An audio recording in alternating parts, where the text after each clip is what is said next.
নিয়ে আসছো? দুনিয়ার মশা কামড়াচ্ছে আমাকে। মশা? কোন মশাই তোমার কামড় দিছে? খালি একবার দেখাই দাও। মশা আমি কাইটটা পিস পিস করব। কই? এই যে। এই মশা। দেখি দেখি দেখি ও এই যে মশা। এই তুমি পাগল হয়ে গেছো? আমাকে মারতেছো কেন? আরে মশা মারি। মশা মারো? তোমার যেখানে মশা। দেই দেখো কেমন লাগে? আমি কি বলছি যে আমি ব্যথা পাই মশা কামড় দিলে? বলছি একবার তোমারে। অনেক মশা কামড়াচ্ছে। আমি মারি। আমি মারি। বুঝছো? ছাড়ো। আমাকে তো সত্যি সত্যি মশা কামড়াচ্ছে। তুমি আমাকে কেন মারতেছো? এই যে মশা, মশাকে মারো। এই যে তোমার মেরে ফেলাইছো?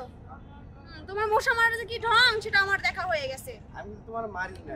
আরে মারো না, ছাড়ো। তোমার সাথে আমার আর কোনো কথা নাই। যাও। আরে শোনো। বিসিএস কোচিং যাও। কি হইছে ভাই? ভাবি এভাবে রাগ করে চলে গেল? আরে ভাই বলেন না। আরে প্রতিদিন বলি আমার সাথে বের হওয়ার সময় তুমি ওয়েস্টার্ন ড্রেস আপ করবা না। আমার সাথে কি এগুলো যায়? আমার তো মান ইজ্জত সম্মান বলতে কিছু আছে, তাই না? অবশ্যই। তার জন্য আজকে সরাসরি তো মারতে পারি না।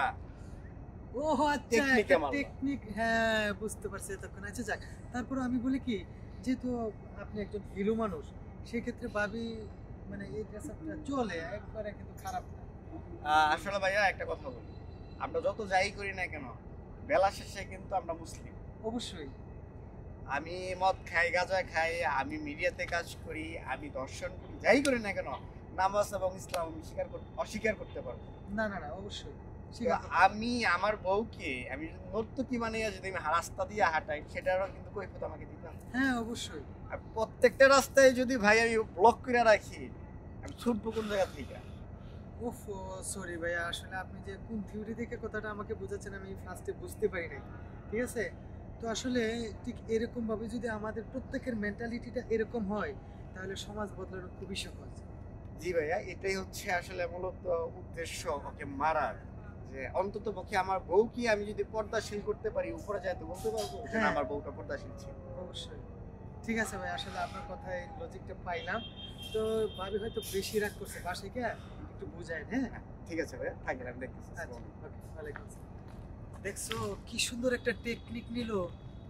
হ্যাঁ, এত সুন্দর টেকনিক করে কিন্তু ভাইয়ের ওয়াইফকে সেরকম একটা সাইজ করলো। যদি উনি এই জিনিসটা বুঝতে পারে, আসলে এই জিনিসটা খুবই সহজ হবে। যাক, প্রত্যেকটা মানুষকে যদি এরকমভাবে নলেজ দিত আর এভাবে শাসন করার টেকনিকটা শিখতো, তাহলে সবাই এরকমভাবে একটা ভালো সমাজ গঠন করতে পারত। আচ্ছা যাক, খুবই একটা সুন্দর শিক্ষা পাইছি। যাক, তো প্রিয় দর্শক, আপনাদের উদ্দেশ্যে একটা কথা বলি, সেটা হচ্ছে যে আমরা যখন বের হই ফ্যামিলি কাপল, তো তখন আমরা যদি এই জিনিসটা একটু চিন্তা করে বের হই, তাহলে অন্য 10 জন কিন্তু ঠিক এরকমভাবে বের হইতে পারবে না। কারণ আমাকে দেখে হয়তো অন্য একজন মানে শাসন হইতে পারে বা শিখতে পারে। তো আমরা সবাই চেষ্টা করব ঠিক এরকমভাবে যেন বের হই। তো ধন্যবাদ সবাইকে। সবাই জানি আমরা ভালোভাবে চলতে পারি, সে দোয়াই করি। ধন্যবাদ সবাই।